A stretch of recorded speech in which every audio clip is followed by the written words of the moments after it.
Tennessee, a state known for down-home music, good whiskey, and picturesque beauty. But lying beneath the surface of the western part of the state is a threat so great, some experts believe it will produce the worst disaster ever to hit the U.S. The New Madrid Fault.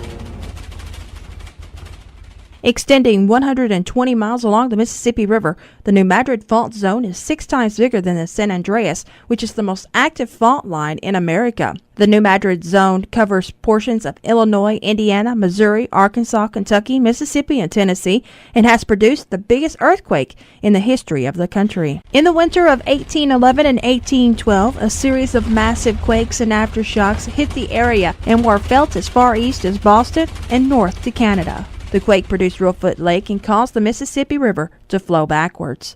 Dr. Stan Dunnigan, professor of geology at UT Martin, says if the same 7.7 magnitude quake happened today, it would be devastating. A group associated with the University of Illinois did a study a few years ago.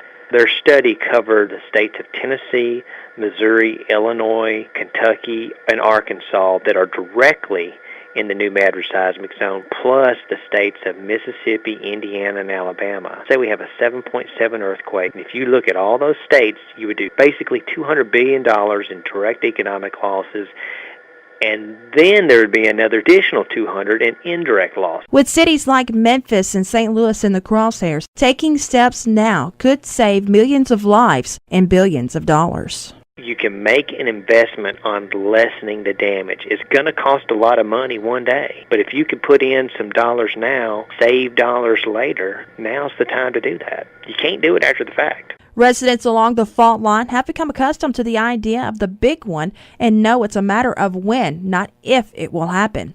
According to the National Geological Society, the chance of a 6.0 or bigger quake happening in the next 50 years on the New Madrid is about 40%. Dr. Dunnigan says that when the quake happens, it will not be the shaking that causes the majority of deaths. Shaking causes casualties and deaths, but it's not the major one. Many people become a casualty due to fire. The ability to shut off your utilities, shut off your gas lines is going to be paramount. And so that is something that most people may not know how to do. Though a major quake may be imminent, the most important thing for people to remember is that a 6.0 or above quake is survivable as long as you do not panic. For WUTM News, I'm Benita Evans.